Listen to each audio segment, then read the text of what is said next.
Alright, so in this video we will have some sample work problems in compleximetric titrations. So let's look at this first example.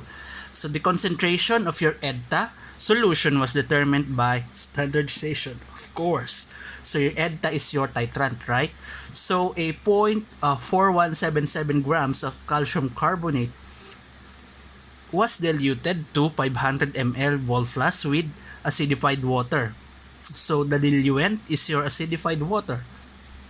So a 50 ml portion of this aliquot of this standard solution was titrated with EDTA and required 45.60 ml to reach the EBT endpoint. So report the molarity of this EDTA solution. So again, in standardization, we determine the exact concentration of your titrants, okay, using a primary standard.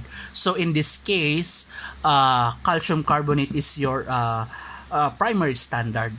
So remember that your EDTA to your any metal, okay, is 1:1 of stoichiometric ratio.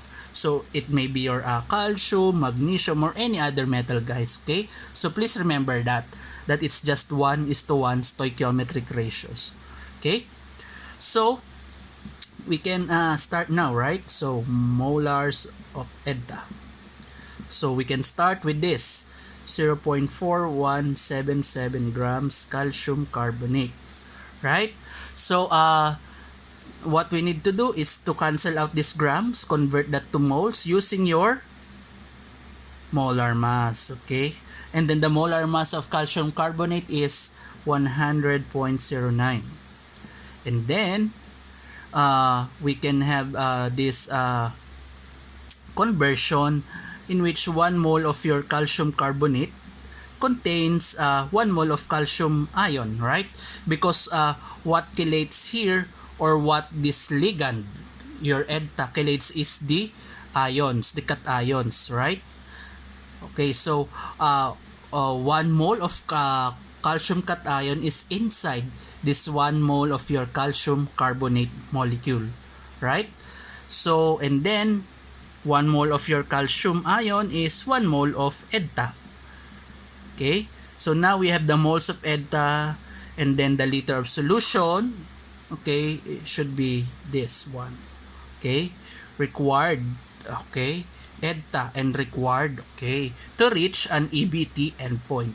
So we need to convert this to liters. Okay, so simply move that to 3 decimal places to the left, right? So 0.04566 liters. Okay, so cancel. Okay, so now let's perform the indicated operation. Okay, so that would be your 0.4177 divide 100.09 divided by, so because all of these are 1, okay, so no need to input that in our solution. Okay, so times 1 over 0.04566 or divided by 0.04566. Okay, so that would be 0.091398, or that would be in 4 significant figures, right? This is 4, this is 4. So that should be 0.09140, right? So that's now your molarity of your EDTA. But wait, there's more. We should because this one has your titrant is your primary standard is diluted to 500 ml, and we get what we got is a 50 ml portion, or an aliquot factor for this, right? So the aliquot factor, okay, should be times 500, okay, the original, all over the 50 ml portion. Okay? So remember that if you have an alikot factor, your concentration would we need to factor in your alikot factor. So this is not yet the final, so 0.09140 molar times the 50 ml portion, okay, the alikot, and the original volume of the sample. Okay, so the concentration of your EDTA must be, okay, so 9.14 0 times 10 to the negative 3 molar. Okay, so that's now your concentration. Okay, not this. Okay, so please do take note and be aggressive and watch out for this alikot factor when it comes to the standardization of an EDTA solution using calcium carbonate. Okay, so let's see some other examples. All right, so let's see. Calculate the concentration of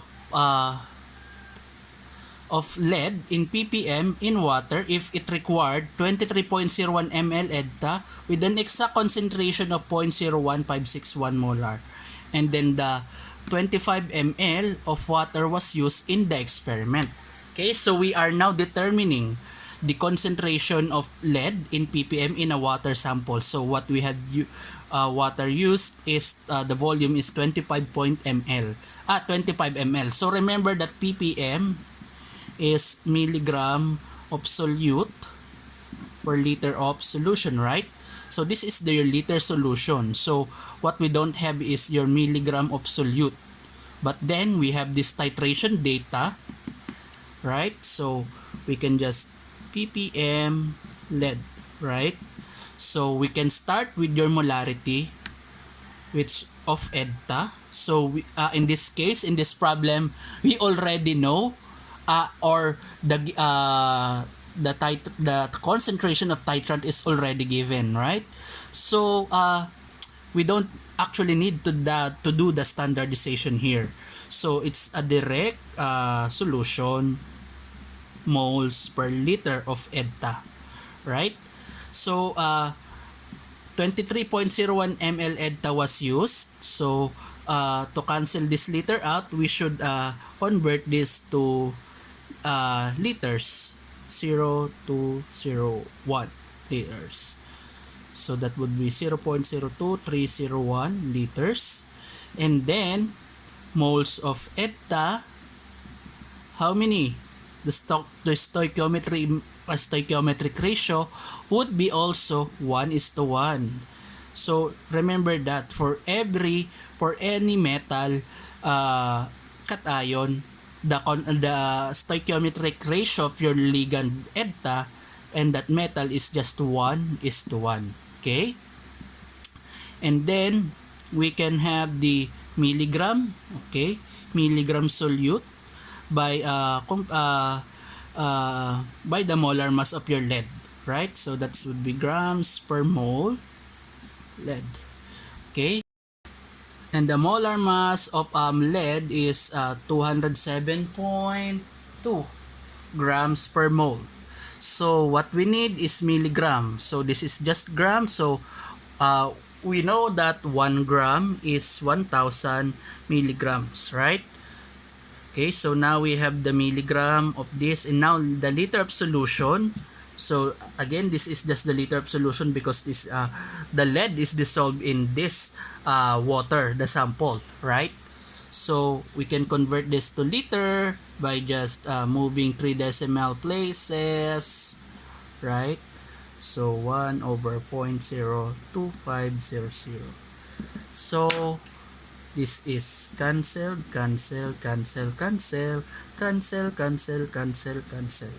right? So this should be liters. Okay, so you have your milligram per liter. Okay, so now let's perform the indicated operation.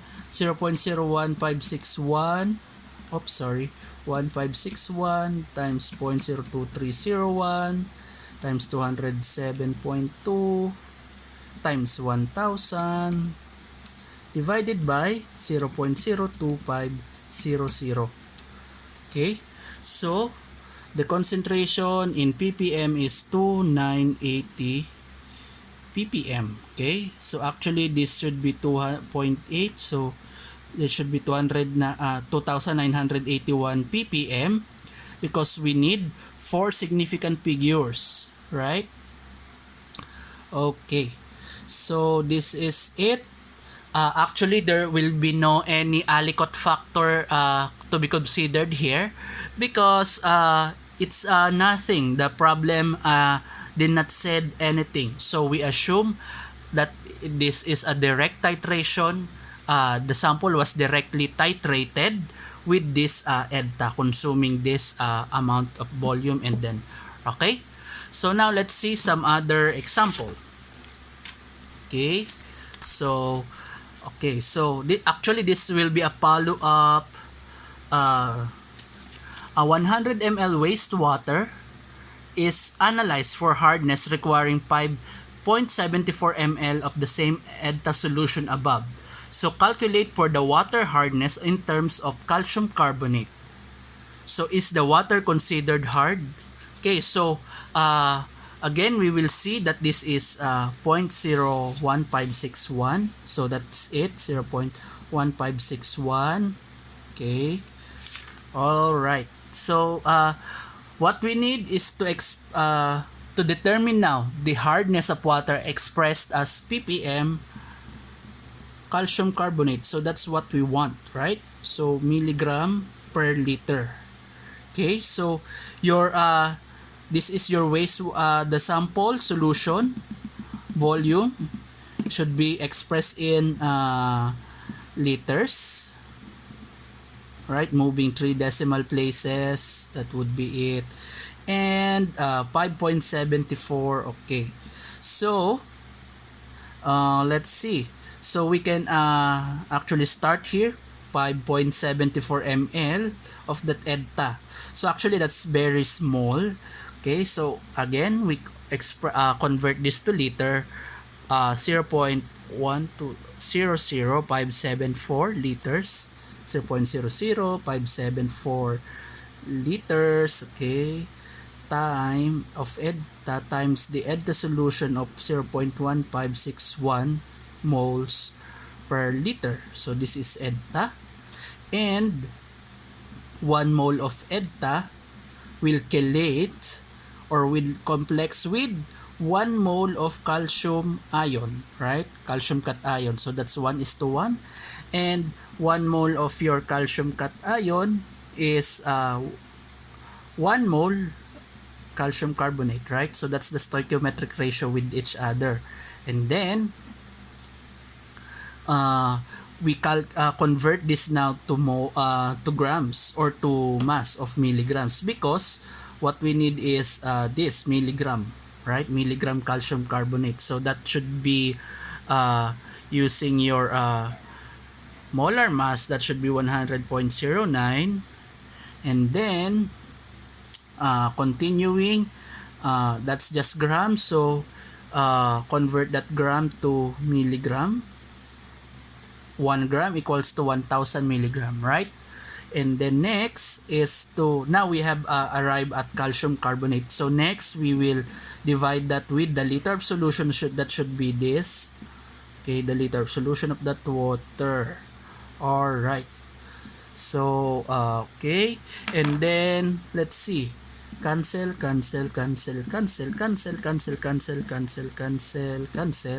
Right, so milligram per liter. Okay, so 0.00574 times 0.156 0.00574 times 0.1561, that's just 1 times 100.09 times 1000 divided by 0.1, right? So it's 897 0.757 ppm or or let's see, we have 1 2 3 4 5 decimal place significant figures, 3 significant figures, 4 significant figures, right? So we follow the least significant figures, 3 significant figures, right? So this is should be rounded up to 898 ppm, right? So now we have your the water hardness. So is the wastewater considered hard?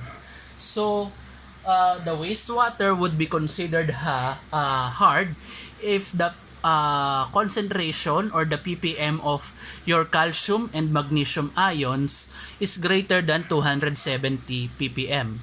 Well, if it's greater than 270 ppm, then yes, that's just calcium. So what about magnesium? So we consider now this hard because 270 is less than 898 is greater than your 270 limit, right? So it exceeds.